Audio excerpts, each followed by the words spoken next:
Welcome into the Fantasy Football Diagnostics Podcast, where we provide you with your weekly diagnosis of everything fantasy football. Whether it's season-long leagues, dynasty, DFS, or sometimes even IDP, we got you covered all year long.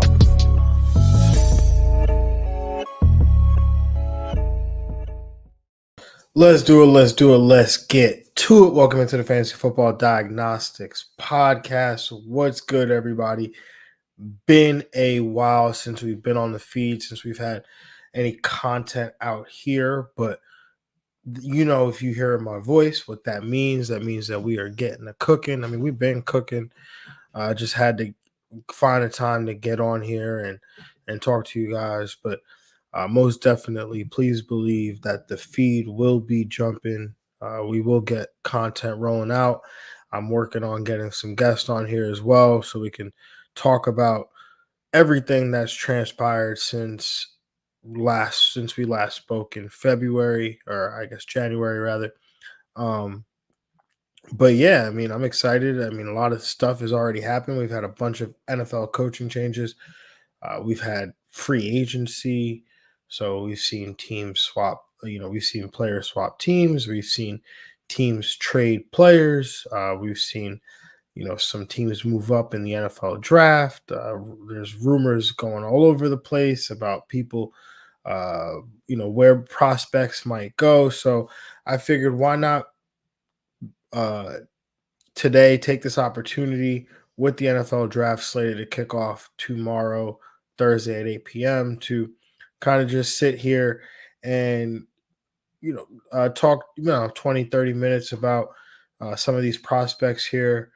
And then at the very end, going to go through my top 12, very early top 12 PPR rankings here. So, but like I said, first I'm going to run through probably top 5 guys at each position in the NFL draft. Obviously talking dynasty skill positions here. So, for those that are looking for the offensive line rankings, you found the wrong podcast. But we'll not get into IDP today. We'll probably get into IDP at some point post NFL draft here. But gonna go through top 5 at each position, with the exception of probably one position, but you'll see which one that is. Starting with the quarterback position, though, and talking about Caleb Williams. Who else would it be? Caleb Williams, the quarterback from USC. Everybody is widely expecting him to be the number 1 overall pick and go to the Chicago Bears. And he's definitely my top quarterback. Not really going to overthink this one. He's been the consensus number 1 pick for 2 years now. Not a flawless prospect by any means, but I don't know if we've really had any of those or one of those since probably Andrew Luck. Arm talent is, just jumps off the screen when you watch him. The ability to make these off-platform throws and from all these different arm angles is pretty evident when you turn on the film. He's extremely athletic, extremely mobile. He could probably run for about 400 to 500 yards in an NFL season if he wanted to. But similar to, I think, Patrick Mahomes in that way, where he can run but isn't really looking to run, more is looking to extend plays. And I'm not going to compare him talent-wise or say he's going to be Patrick Mahomes one day, because I think that would be unfair to compare him to the best player on the planet. But I think he does get dinged for maybe playing out of structure a little bit too much. And we've seen that be a problem for some guys when they get into the NFL and they're asked to play within structure. But I don't really see that problem with Caleb, because I don't think he's incapable of making the routine play. One of the guys that comes to mind for me personally is Zach Wilson. I mean, he could, the Ronnie Bass, where you could pitch it 3 yards, or you could throw it a mile, but you can't pitch it 3 yards. I mean, that was pretty much how I felt watching Zach Wilson's tenure with the Jets. And similarly, I guess conversely, I don't really see that being an issue for Caleb Williams. I think he can make the routine plays routinely enough. That USC team was pretty bad. Uh, so there's possibly some of that had probably something to do with his his strain and his desire to maybe try to make a play. Grades out favorably in my quarterback model, grading out just behind Trevor Lawrence and Lamar Jackson of quarterbacks to come out since 2018. Most likely going to be the number one pick, and that Chicago pass game should definitely see a boost. Um, so moving on to the number two quarterback that I have on my list today, and that is Jaden Daniels, quarterback from LSU. Absolutely love this prospect. So toolsy, and is this one is definitely a projection. I don't think he's as good in the pocket as some of these other guys, but the weapon he is with his legs makes him the kind of athlete, the kind of guy that I'm usually going to be willing to bet on here, especially if we're talking fantasy football. Started out his career at Arizona State, transferred to LSU, played in 55 college football games, third most in this quarterback class. Threw for 89 touchdowns, ran for 34 additional touchdowns on the ground during his collegiate career. Now he's widely expected to go in the top three, potentially number two overall to the Washington Commanders. That's the pick that I would make if I was the Commanders. He's slight with a thin frame, a little bit older of a prospect. Will be 23 on draft day. Starts the season will be 23. Again, not the passer that some of these other guys are, like Michael Penix or um, even JJ McCarthy to a degree. But is able to make things happen with his legs here, and I think that's the big thing here with Jaden Daniels. And again, there's a decent amount of volatility here in a prospect like Jaden Daniels. He's the guy that could either get your offensive coordinator a new job in 2 years, and your head coach an extension, and the GM a raise, and people in the front office promotions and all those things, or he could get them all fired within 2 years. So, um, the truth is probably somewhere in the middle. Maybe I'm being a little hyperbolic there, but I do really, really like the potential that Jaden Daniels has, what he brings to the table with his athleticism. I am a part of me is can't help but be concerned about the potential for him to be injured just because of his size. So definitely a prospect again that I like, but we'll see what the NFL truly thinks of him come tomorrow. So uh, moving on to my number three quarterback, that is Drake May. And I'm going to be honest here, Drake May out of North Carolina. He grades out favorable in my model, ahead of every quarterback from 2022, including CJ Stroud, who was highest graded last year. Every quarterback from 2021 that's not named Trevor Lawrence. So that would be, Trey Lance, Justin Fields, Zach Wilson, better than graded out better than Baker Mayfield did in 2018, who was the number one overall pick. Grades out better than the top three quarterbacks from the 2020 class, and Joe Burrow, Tua Tagovailoa, and Justin Herbert. Given all of that, I don't particularly love this prospect. He's athletic, decent runner, big kid, big size, uh, and again, decent, athlete for his size. Not obviously not to the level that Jaden Daniels is, but he's got a good arm, the ability to make possibly every throw on the field. Um, but he's just very inconsistent as a passer with this almost all or nothing type profile. And what I mean by that is, like, on one snap, he looks like he could be the best quarterback in the draft. And then on the next snap, he looks like he could be a day three pick. And really, um, for me, I don't find a tool, or, at least with Jaden Daniels, I can hang the hat on, like, hey, if this passing thing doesn't work out, at least he's, he's going to get something done with his legs. You're going to be able to generate some offense, and you'll take a shot and see if you can build an offense around him. Versus with Drake May, it's like if it doesn't, if it works out, hey, you probably hit a home run here, right? It's like very akin to Josh Allen, Justin Herbert here, which coincidentally enough, I had these feelings about Justin Herbert, where one moment I'm looking at him and he looks like he could be, the number one pick in the draft. And the next moment I look at him and he looks like a guy that shouldn't be drafted. And so uh, I remember having those thoughts, having those feelings about Herbert. Turned out to be a damn good pick there. So we'll see again what the NFL thinks of Drake May here. He's kind of been all over the place as potentially going as high as number 2 or the second quarterback off the board, as to as low as the fourth quarterback off the board. So we'll see what happens.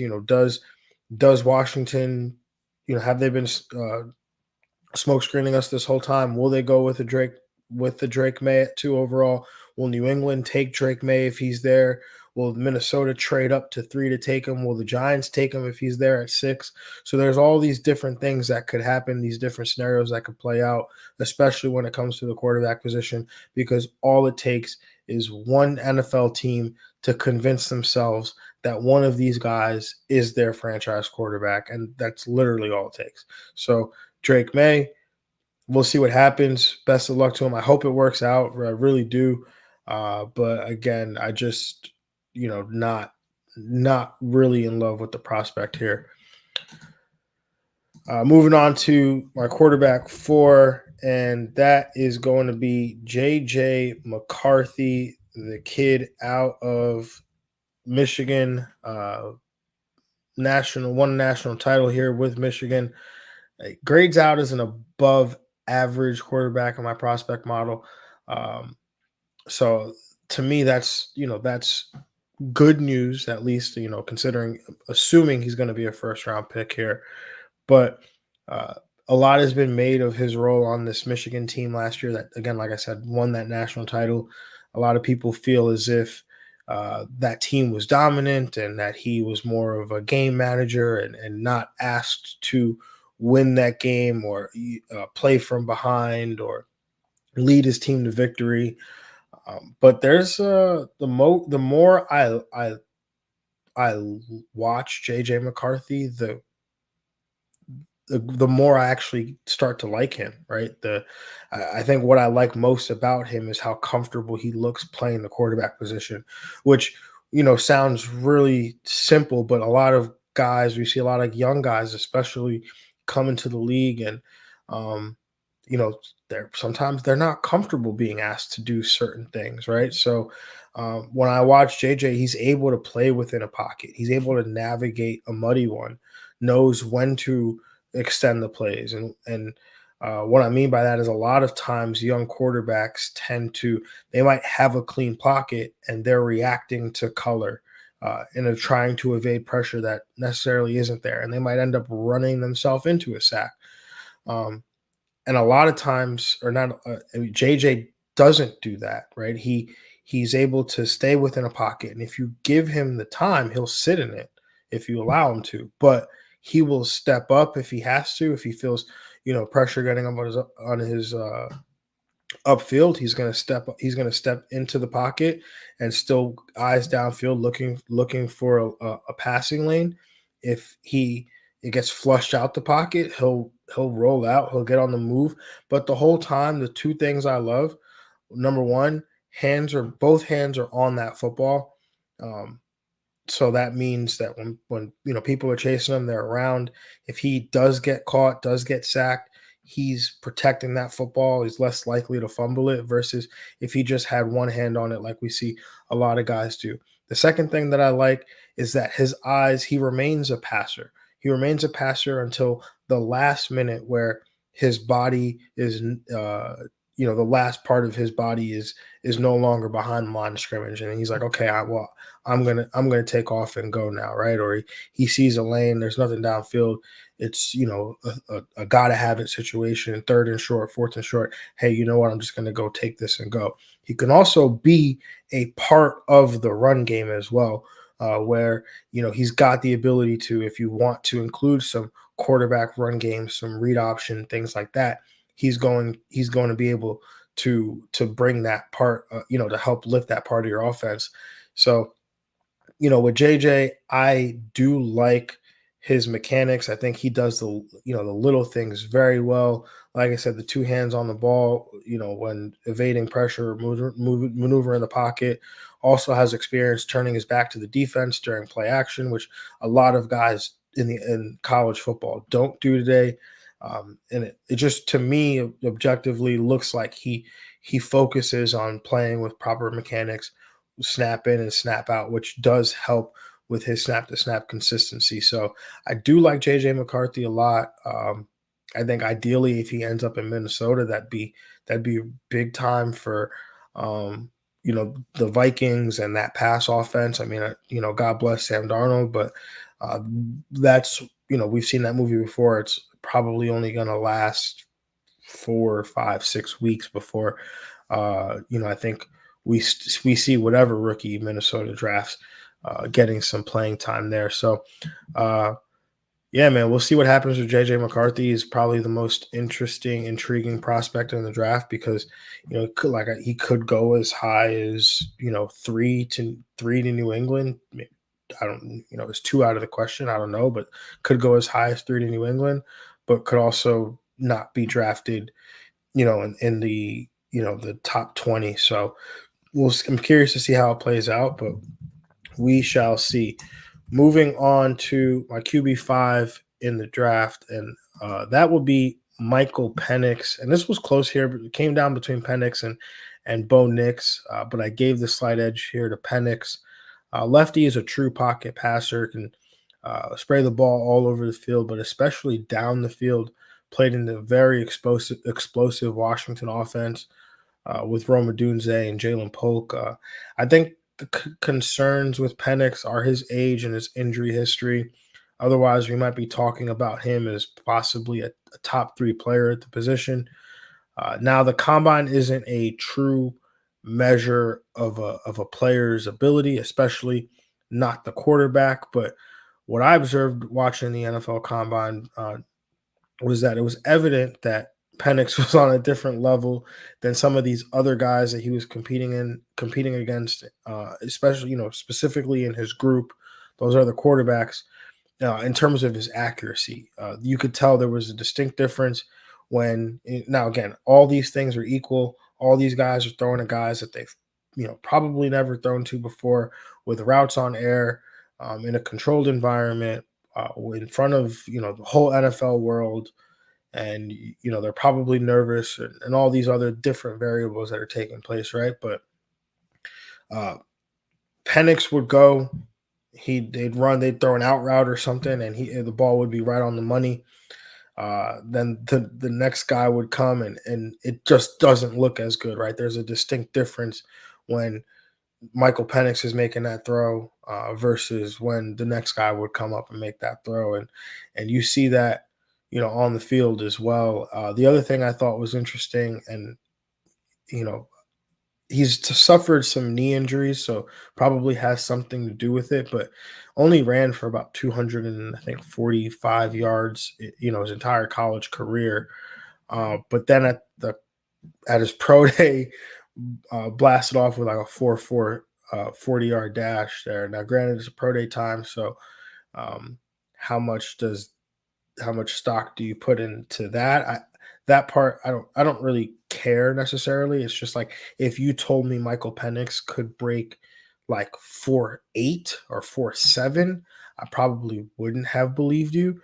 And that's mainly because we just I personally have not seen a lot of him running or on the move there. So good to know that he has that in his arsenal and it's there, but he's not gonna make money for you doing that. He's a true pocket passer. That's what he does. He wants to sit in the pocket and make plays that way. So yeah, we'll see what happens there. All right, moving on to running backs. I'm gonna try to speed this up a little bit. But the number one running back for me is going to be Trey Benson. And Trey Benson, running back out of Florida State. Like I said, comes in at the top spot. No running back in this class is expected to be taken in the first round, but we could see one or two names come off the board between round 2 and 3. And Benson has a shot to potentially be the first one taken. He's got good size, 6'1", 223 pounds. Um, Good breakaway speed to run away from defenders. A bit of an upright runner, but he's able to uh, find a crease, get going. Kind of like has this like weaving sort of running pattern, which I think is kind of interesting. But I mean, he's got really good size here, and may not. I'm curious to see what his ability is as a pass catcher. Only had 33 receptions in 36 collegiate games, so not sure if that's a function of the FSU offense or his ability to do it. I always like to say this, especially when it comes to NFL prospects. You don't judge a player on what he's asked to do, rather what he's capable of, right? So, is Trey Benson a capable pass catcher? That part I don't know. I don't have an answer for you, but I can't blame Trey Benson if Florida State doesn't throw him the football, right? If they don't try to highlight that part of his game. I can't necessarily hold that against him. So I know that was one of the things, and I'm not comparing him, so don't hear what I'm not saying, but that was one of the things about Jonathan Taylor that I love so much was that, people assume that Jonathan Taylor can't catch the football because Wisconsin never really asked him to do that. But when I remember the times that he was asked to do that, he was, catching the ball away from his frame. I'm like, Jonathan Taylor can catch. It's just that Wisconsin never really asked him to do that. And we've seen that in the NFL that Jonathan Taylor is capable of catching 40, 50 passes in a season. So, just that's something definitely encourage you to keep in mind here. Moving on to my RB2, Jonathan Brooks, he's widely regarded as the top running back. Many regard him as the top running back in this class, and might have unquestionably been that if not for an injury that he suffered. Had spent time behind both Bijan Robinson and Roschon Johnson at University of Texas before finally getting his opportunity, only to suffer a torn ACL. So should be ready to go when the season starts. He's got really good vision, as a runner and the speed to hit, find a crease and hit it, break a long run there. So definitely like that part of his game. He does look a little slight, but he is truly dangerous in the open field there. So natural hands as a pass catcher too would make an ideal fit. Feel like this is like the rumor that's going around here, but it makes sense here. But I think he makes an ideal fit for the Dallas Cowboys. They just moved on from Tony Pollard, who went to the Titans, and um, they could use a multifaceted back who, you can maybe spell him on early downs, but really you can use him on the field on third downs. I think Brooks brings that, would add, another piece to this Dallas offense behind, with Dak Prescott and CeeDee Lamb and, Jake Ferguson. So I do like the fit there a lot. And, a lot of, I forget the reporter's name, so forgive me, but she reported on NFL Network that, a lot of teams are expecting, around the league are expecting that Jonathan Brooks, who plays at the University of Texas, will be the Cowboys pick in the second round. So that kind of makes me nervous when things like that happen because, everybody knows that that's what you're trying to do. So it just kind of makes it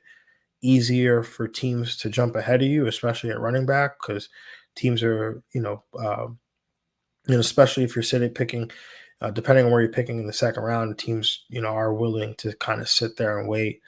I remember the Houston Texans 2 years ago where, everyone was like, oh, they're going to take Breece Hall. They're going to take Breece Hall. And then the Jets kind of jumped them because everyone knew that they were going to take Breece Hall and took Breece Hall. So I feel like the Cowboys, if they want to secure Brooks or, another one of these talented running backs, they should probably position themselves because their depth chart is truly lacking at the current moment. Moving on to my RB3, and this guy is a fun one for sure. That is Marshawn Lloyd, running back out of USC. Um, Spot came, he's sorry, I was misreading something else, but Marshawn Lloyd is ton of juice, man, ton of juice. Can score from anywhere on the field. Probably looks for the home run a little bit too much there. He's so dynamic in the ball with his hands, though. Might be the most dangerous runner in this class. And I don't think I'm being hyperbolic. I mean, this dude's his jukes, his ability to make people miss in the open field, run away from people. He's got decent size. There's some some runs where he reverses field. I mean, he's a really really crafty runner there. So definitely like him a lot. Also adds some juice in the pass game as well. Has the ability to catch balls away from his body, make some difficult adjustments as well. So I definitely like Marshawn Lloyd a lot here. Moving on to my running back four here, Braylon Allen, the kid out of Wisconsin, has great size, weighed in at 235 at the NFL Combine, but probably played, I would say, somewhere between 240, 245. Runs with great power as you'd expect somebody that size, has good contact balance, caught 49 passes in 35 career games. So he's also got really good speed, which is evident when you watch him, but also confirmed by the 4.4 40-yard dash that he ran at the NFL Combine. Still only 20 years old. Has been one of my favorite prospects for a long time. I don't know if that's just because I remember when Jonathan Taylor left Wisconsin. Braylon Allen like immediately stepped on the scene, and I just remember thinking, like, who is that guy and why is he so much bigger and faster than everybody? And then I found out he was a true freshman. And I said, oh, okay. So we'll be waiting for him then. And here we are, not widely regarded, as one of the top running back prospects as I probably would have expected at that time. But assuming he goes in, the second or third round here, maybe the fourth round, uh, depending on the landing spot, I think he could be, a true, at least an early down back that maybe get some opportunities. You hope get some opportunities to truly be a three down back because he's definitely got the talent for sure there. Moving on to my fifth and final running back, and it really pains me to have this guy so low because really, really, really like this guy, this prospect a lot. But that's going to be Blake Corum, running back out of Michigan. Really good running back here. Uh, he's got really great lateral movement skills, which makes him a threat to get into the open field on any run.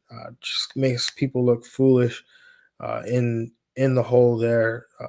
Has the ability to, as they often say, make a dude miss in a phone booth here. Blake Corum's, really talented runner, also used as a receiver out of the backfield for Michigan. Does look a little small on tape, but then measured in at 5'8", 213 pounds at the combine. So while he may be on the shorter side, he's not small by any means. Now, did he pack on some weight for the combine? I'm sure. I mean, depending on what guys want to do, right? Blake Corum, Braylon Allen is big and he probably wants to, run a fast 40. So he probably cut some weight. Blake Corum is like probably smaller and wants to show, hey, I can be a three down back, was probably playing around 200, put on some weight here to be able to, to show that he's got at least, more size than maybe people think here. So either way, I don't really care. I like Corum a lot. It's definitely going to depend on the landing spot, but depending on what happens, I might have to find a way to get him into my top three running backs there. So, um, yeah, I don't know. We'll see what happens with Corum. I saw an alert today about the Chargers, which, kind of makes sense because you're like, well, his former head coach and Jim Harbaugh is there, and the Chargers could really use a running back because right now all they really have is Gus Edwards and Joshua Kelly, and so Blake Corum makes sense, and being in a tandem with Gus Edwards would make I think that would be a combination in terms of like a thunder and a lightning combo there. Uh, you know, kind of similar in terms of like size and how you can utilize him to, Austin Eckler in some sense there. So, definitely think Blake Corum to the Chargers makes a ton of sense there. Moving on to wide receivers, and the number one wide receiver for my number one wide receiver for the 2024 class is Marvin Harrison Jr. He is widely regarded as the number one wide receiver. I'm not going to overthink this one either. We've been waiting for this guy to be draft eligible since his freshman year because it was evident since then that this man is different. He's got NFL pedigree with his dad being Hall of Fame wide receiver Marvin Harrison. He's a very smooth athlete with a big body, does a tremendous job tracking the ball in the air, also has the body control to make the difficult catches look somewhat routine there. We don't have testing numbers for him, but I don't think that matters as much. There's enough tape on him through 3 years to know he's not blazing fast, but that again does not matter. As much as it does, can you get in and out of breaks? Can you make contested catches? Can you be where the quarterback expects you to be when you're expected to be there? And I think that Marvin Harrison Jr. does all of that. So that being said, he will be my wide receiver one. I've been trying to think because it's like it's funny. His dad was different, right? Like Marvin Harrison Jr. is somewhat of a freak in a sense, right? Like height, weight, speed, maybe not the speed part, but the length, right? I wouldn't be surprised if he ran 4.55, but you know who else ran 4.55? AJ Green. Also made a very lucrative career of just getting open and catching the football and using his length and his athleticism and body control. So I think Marvin Harrison Jr. will be fine. Again, I'm not of the frame of mind that I feel like sometimes we talk about a prospect so much that we start to try to find ways to poke holes in them, and we call that prospect fatigue. And I feel like that's where some people are with Marvin Harrison Jr. When you see some of where he ends up being ranked. Speaking of Rome Odunze, my number 2 wide receiver in the class is, in fact, Rome Odunze, wide receiver out of Washington. Every year I walk into the draft with a big-time crush on a wide receiver prospect. Last year it was Jordan Addison. In 2022 it was Garrett Wilson. In 2021 it was Rondell Moore. And in 2020 it was Brandon Ayuk. So this year it's Rome Odunze. I mean, the moment I was watching the NFL Combine and I saw him going through those drills and was getting flashbacks back to CeeDee Lamb and Justin Jefferson in terms of the body control and the ability to move so well at 6'3", 212 pounds. Now, those guys are not 6'3". I think CeeDee came in at 6'1". Justin Jefferson might be 6'2" or 6'3", but Rome Odunze, 6'3", 212 pounds, and assuming he's going to be a first-round pick, he will be the top-rated wide receiver in my model this year, and that matches up with what I've seen from him on film. Love everything about this prospect. Can make contested catches downfield, and I'm talking about like sky up, make the contested catch, get the feet in bounds, land land inbounds, and then immediately start making a run after the catch, right? So this dude is one of my favorite receivers, right? Just because he's probably my favorite receiver in the class, like favorite in terms of like my flavor. That doesn't make him necessarily the best. Would I be surprised if he is the top receiver in this class? When we look back 3 years from now, I would not think he's got every tool in his toolbox to be that.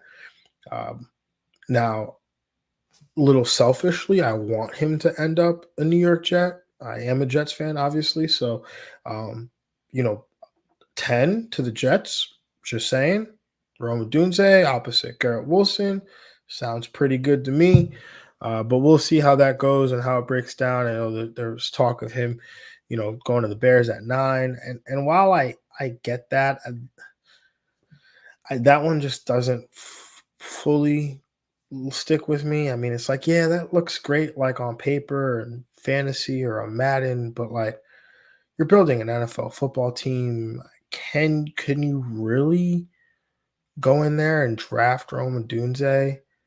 Um, draft Odunze after trading for DJ Moore last year and trading for Keenan Allen earlier this year. Now I get it. There's some contract stuff that maybe I don't understand, and maybe that's why Rome Odunze to the Bears at 9 makes sense.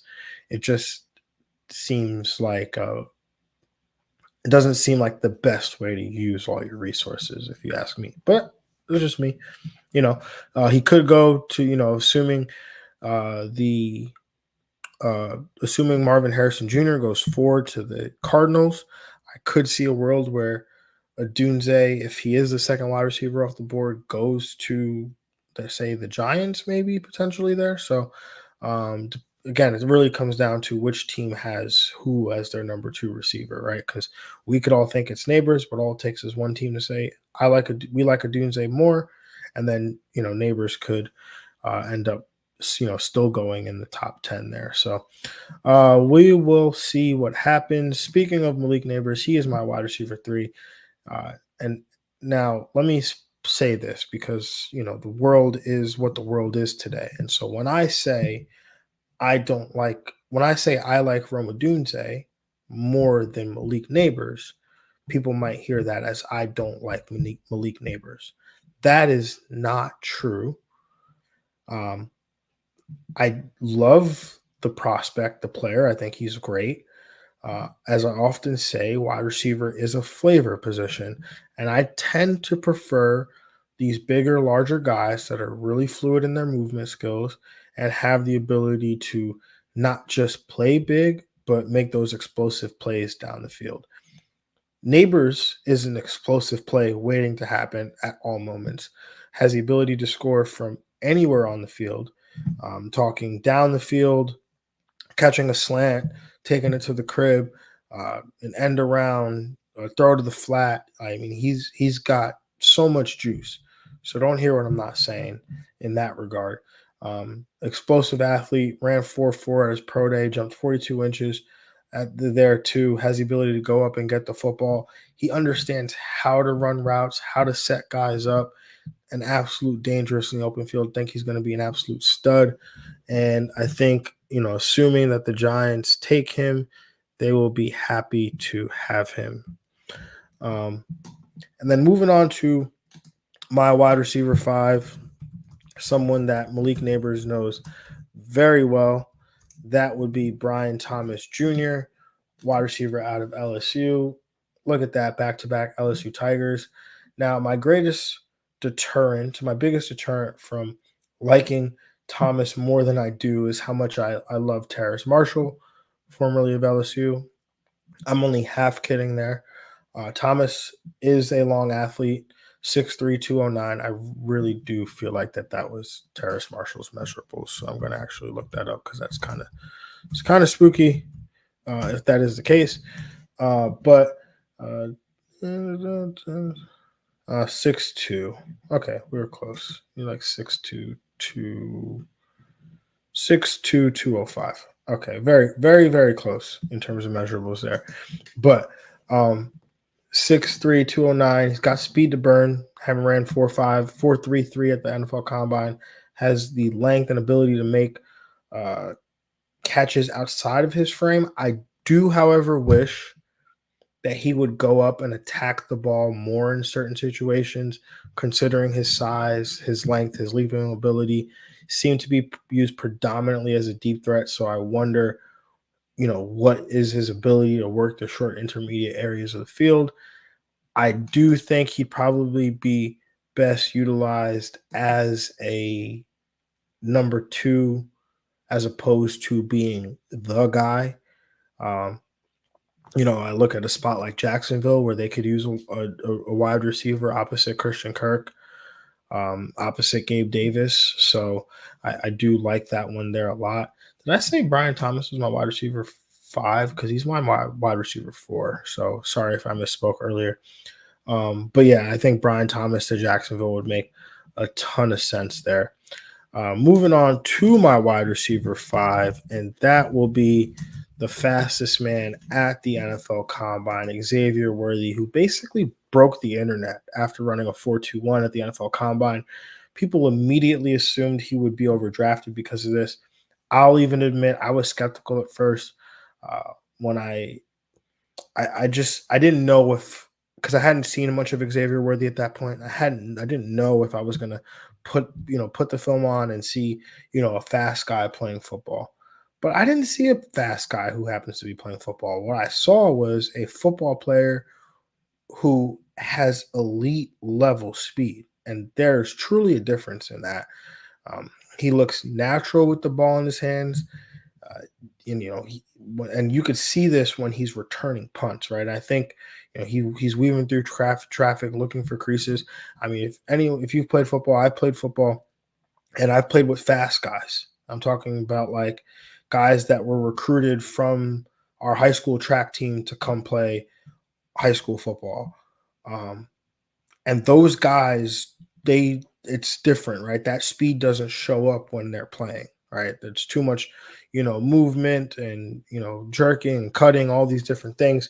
They're not, they're not used to doing that. They're very used to just running linear, running straight, very fast, right?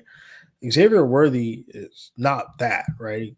Guy, catch a punt, do a little step that way, cut up the field, look for a crease, duck under somebody, and get going, right? When he's running routes, he's got a nice rocker step where he's able to, you know, fake the defender, cut the other way, create separation.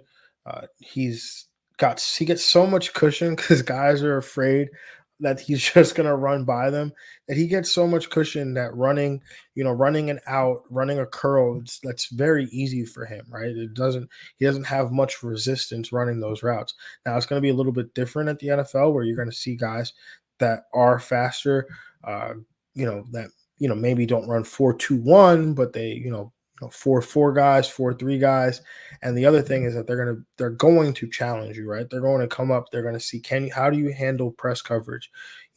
Can you handle when a Stephon Gilmore is literally in your junk, like, and not trying and basically trying to choke you to death at the line of scrimmage? Like, how are you going to deal with that? Now that's going to be up to the offensive coordinator to, and whoever the play designer is, to be able to move Xavier Worthy around, get him in slots where he's not having to face, press coverage, where he's able to be, get that off coverage and use his speed to his advantage that way. But everyone talks about the Dolphins and him ending up on the Dolphins, which would be ridiculous. And the NFL should probably outlaw that, because that'd be absolutely absurd to have 4 guys that are that fast between Xavier Worthy, Devon Achane, Tyreek Hill, and Jalen Waddle, and then throw in Raheem Mostert also as well, right? Like, that's a 4x1, team that could probably compete with the American team, the U.S. team, if you gave them enough time. So, yeah, I think that landing spot makes a ton of sense. I also think the Dallas Cowboys make sense as well. I grabbed 2 players from Texas, but Brandon Cooks got a while to get cooking last year. They moved on from Michael Gallup. CeeDee Lamb needs another running mate there. And so I hope they don't wait until next year to figure that out. This draft class is loaded with wide receivers. Dallas Cowboys better go get yourselves one. Moving on to the last player we're going to talk about, because, yes, I'm talking about tight ends, and, finding tight ends is hard. So I typically, unless there's a guy who's above and beyond the cream of the crop, like we have this year with Brock Bowers, I'm just like, NFL, you sort it out. You let me know who the top guys are, and we'll kind of go from there. So I have, obviously have my eyes on some guys, but I don't truly feel comfortable ranking all of them until we see some of these landing spots and see how the NFL views some of these guys, just purely because um, and tight ends in college, they're utilized so differently, and the position is so different in college as compared to the NFL. So a guy can, be a tremendous receiver in college, and put up a bunch of stats, but he's basically like a glorified slot receiver, but can't play slot because doesn't really have like the quickness or the athleticism that maybe you would need in the NFL to be able to get away from those slot defenders. But he doesn't have a position when he comes to the NFL, right? Because you ask him to do tight end things, and he can't really do that because he's not gonna, block the D end or come, block Micah Parsons out there. So, it's tough, right? George Kittle, I think caught 300 and caught 340 something yards worth of passes in college, but he then also went on to have a great combine, and people looked at him. The Niners looked at him and was like, "Oh, hey, well, this guy's a good athlete. He can catch the football. Just Iowa doesn't throw their guys like that, or Iowa isn't throwing the football like that." And George Kittle, all pro tight end, one of the best in football. So kind of just let the situation play itself out. But enough of that. Let's talk about Brock Bowers now. I know personally, I've been waiting for this man to come out since his freshman year. He's been dominating the SEC since then on a Georgia team that was the best team in college football for a 3-year run. He's such a menace with the ball in his hands. Georgia would often create ways to quickly get him the football. They were running reverses and jet sweeps and end arounds, and he almost looks like a running back when he's running in the open field. He's got speed to run away from guys and the ability to line up all over the formation. I'm talking all over the formation, tight end, wing, slot, out wide, the backfield, unquestionably the tight end one. Um, people are a little skeptical of Brock Bowers, especially, if you look in dynasty, formats, especially when we're talking tight end. I think tight end premium. I don't think there's much of a debate here, unless you're drafting a quarterback number one. I think Brock Bowers has to be in strong consideration for that number 2 slot there. Assuming again you are not in the desperate need for a quarterback. Otherwise, it would be one of those guys there. But Brock Bowers, I think, is a home run pick. People are skeptical because what happened with Kyle Pitts. But you got to understand, Arthur Smith deliberately was finding ways to not get Kyle Pitts the football. So can Brock Bowers end up in that situation? Possible. But, and there's talks of him ending up with the Jets. Like that would be, I think, a really good landing spot for him, for the Jets, but he could also go to the Giants, right? Which would be a great landing spot in terms of like potential opportunities. But what are those opportunities worth if you don't know what the quarterback situation is?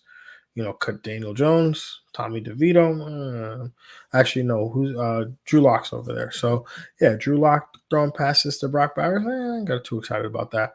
So that's just my thought there. That's my thoughts on the NFL draft and NFL draft prospects. So if you are, looking, obviously NFL draft is tomorrow. So hopefully, I was able to cover some of the prospects that you might be thinking about, looking forward to seeing where they land. Like I said, we'll do more of this stuff. Obviously, just kind of just getting back into the groove of this. So, ideally, in a real life situation, probably don't exactly know what it looks like, but what what you could expect at a minimum, probably be back on here next week talking through some of these landing spots that we will know, going through some of these prospects. Like I said, have some potential guests lined up, get to talking some football again consistently. So, we'll get going with that. But I don't want to make it sound like I'm closing this out because we obviously got to talk about the top 12 prospects here for the PPR draft. So I'm just going to take a sip of some water and we'll get right to that.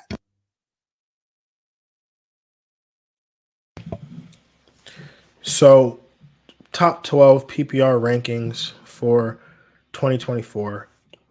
And number one slot goes to, and again, this all takes into account obviously everything that's already happened. I'm talking everything that's happened from the free agency to the Stephon Diggs trade to whatever else happened last week. So this is all considering that. But obviously, some of this can change potentially based on what happens in the NFL draft. So say that with a grain of salt. But the number one player on my board for 2024 goes to Miami wide receiver Tyreek Hill. Tyreek Hill obviously has been phenomenal since going to Miami. Has had, I think, 1,700 and last year was 1,900 receiving yards. So he's been an absolute stud there. So, him coming, I'll, give you guys a look behind the curtains here. The day that Minnesota or Kirk Cousins signed with Atlanta and Sam Darnold signed with Minnesota, Tyreek Hill overtook Justin Jefferson for that number one slot and the number one overall wide receiver slot as well. So interesting to see that happen real time. In this same tier, we have the number one player from last year, Christian McCaffrey, who was very much the Christian McCaffrey of old that we've come to know, that we've known throughout his early career. So CMC was back at it last year. Also in this same tier, getting a bump because of their quarterback who did not play all but 4 snaps last year. Um, Brees Hall, coming in as the RB2 and player 3 overall in this first tier here of players. So what that means is that realistically, you could take Brees Hall with the 101. You wouldn't. I don't think there'd be anything wrong with that. I would actually, probably do that. Most likely do that. I'm saying that because I haven't had the 101, but I've told myself in that situation I will take Brees Hall. So we'll see if I do that when the opportunity comes. But I think he's due for a really good season. I mean, we saw what he's able to do at the end of last year, especially when they started using him as a pass catcher. And an Aaron Rodgers led offense is going to be way more effective, way more efficient, converting on third downs, scoring plays, extending drives. So I think, it's not crazy to think that Brees Hall could finish as the top player in fantasy in 2024. Um, Moving on to this next tier here, the number 4 player on my board, Bijan Robinson, Atlanta running back. Obviously, he was a guy that I targeted last year pretty heavily in a lot of drafts. I was very adamant that hey, this guy should be a top 3 pick. I think he was a top 5 or so pick, but he was essentially the RB3 consensus RB3 behind Christian McCaffrey and Austin Eckler. And I didn't think there was anything wrong with that.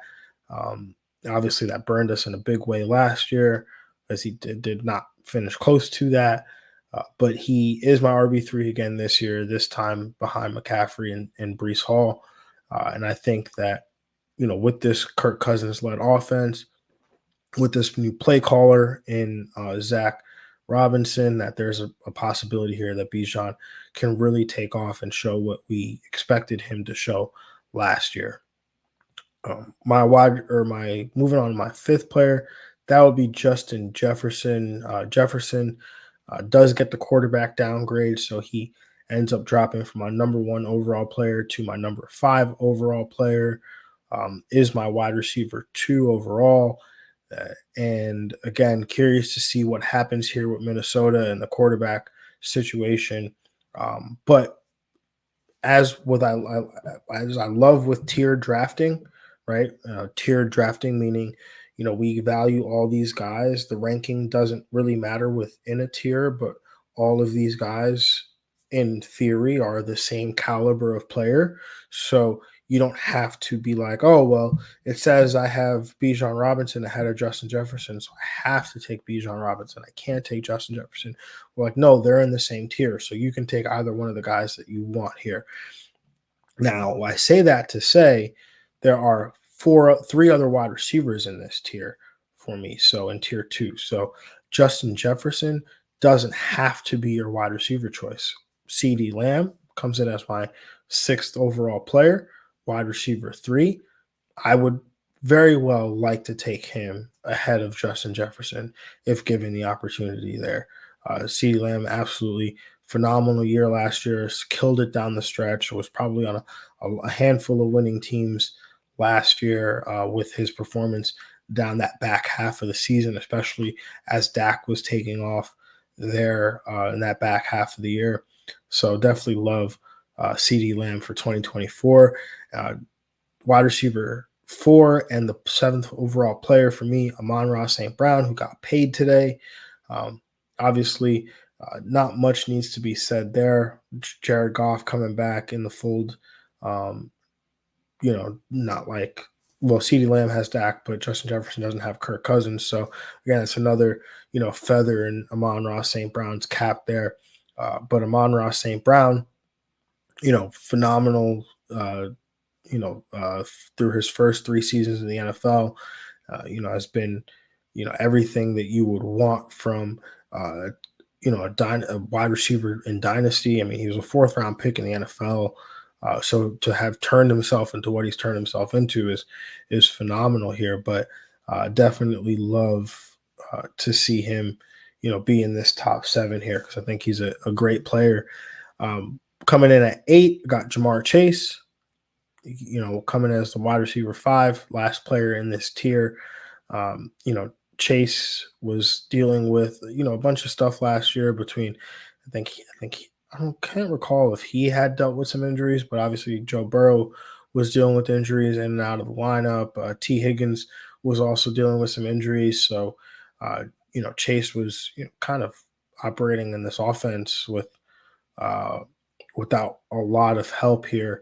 And people were going on this tangent of taking Jamar Chase with the number 1 overall pick. I mean, this mission, this kind of agenda, Jamar Chase for the 101, it was this thing. And, didn't quite pan out that way. Right. But that doesn't mean that he can't do it this year. Right. I think he just got a little unlucky. Joe Burrow was a little unlucky. T. Higgins, I think, had one of the unluckiest fantasy football seasons ever. That's a conversation for another day. But Jamar Chase here, no problem here, him being in my top 8 and the wide receiver 5 for me overall.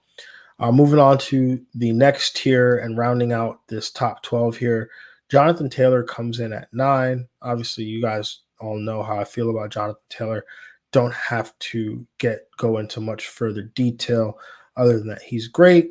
I am a little concerned because of Anthony Richardson coming back, stealing all those touchdowns. We've never seen these two play at the same time for any extended period of time. I don't even think we saw them play together last year. I can't remember. But Jonathan Taylor, I think, will definitely miss out on some touchdown opportunities because Anthony Richardson scored like 7 in 2.5 games or whatever it was there. So, definitely still like Jonathan Taylor, but I have some questions, which is why this next guy, who we all know very well, player 11, running back 5, Jahmyr Gibbs, breakout running back for me from last year. I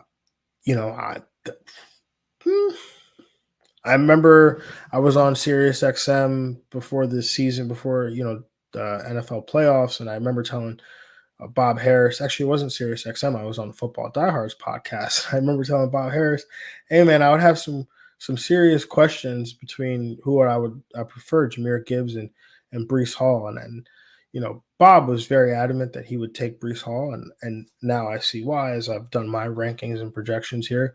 All right, Breece Hall's pretty high, but Jahmyr Gibbs still be the running back 5, player 11. That means you're taking him at the end of the the first round, possibly by the time we get to draft day, middle of the first round. Should be a fun year 2 for Jahmyr Gibbs here. I'm excited to really see how it plays out over the course of the season. And moving on to my 12th player, my wide receiver 6, former jersey hanging on the back of my wall there, Garrett Wilson, who's going over to 5. So we'll acquire the moniker G5 here. Garrett Wilson gets the quarterback upgrade.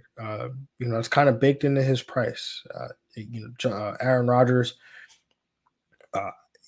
obviously being healthy should elevate Garrett Wilson to heights that we've never seen, because all we've seen is him play with Zach Wilson predominantly each of the last 2 years, still get that back-to-back 1,000-yard season, which is kind of absurd, right? If you truly think about this, because prior to 2015, which that was like 9 years ago, prior to 2015, when Brandon Marshall and Eric Decker each had 1,000 yards, you'd have to go back to like Lavernius Coles in like 2006 or 2007 to the last time that the Jets, no, it wasn't 2007, but 2006, the last time that the Jets had a 1,000-yard receiver. Like, we're talking about 3,000-yard receivers in a span, between like 2006 to 2021 when Garrett was drafted, or 22 when Garrett was drafted. Like, that's absurd. But he does it back-to-back years with Zach Wilson as his quarterback. So what is he going to do with Aaron Rodgers throwing the football? So I don't know. I can only guess. I can only project. But I feel like it's going to be pretty good. So Garrett Wilson, 12th player for me, wide receiver 6. Feel really confident in that. Now, if they do go out, part of the appeal of Garrett Wilson is that pass game basically runs through him and Breece Hall today as it is. If they go out tomorrow and they draft Rome Odunze at 10, or they draft a Brock Bowers at 10, or they draft, they trade up into the second round to draft another receiver who can, obviously they have Mike Williams, but Mike Williams is really kind of just like replacing Allen Lazard in a sense. So there's still opportunities there. And Garrett Wilson, part of the reason why he's so high up here is because he is going to see, somewhere between 27 to 29% of the team targets. So if they add another weapon, some of that share has to go down. So curious to see what happens. But again, that is all I have. Thank you for listening. Thank you for taking the time. If you watch this live, remember next time you can definitely chime in, ask some questions, interact. If you're listening on Apple Podcasts, Spotify, Google Play, definitely appreciate you as well. Make your way over to YouTube though, so you can check out, visuals, and seeing my facial expressions or the things I put up on here. But no pressure, only if you feel called to do it. Like I said, I'll be back on here next week. We'll be talking some NFL draft, recapping some of what happened, going through rankings, seeing how that changed some of my thoughts. We'll be getting some guests on here as well. Also during the draft, I'm hoping to, hopefully I'm not, depending on what I'm doing, I'm not too tied up, but I'm hoping to get to tweeting out, the offensive players as they're drafted, kind of tweeting out some very early projections on them. So see how that goes. So thank you everybody for listening. Really appreciate you. And we will talk to you again next week. Peace. We out.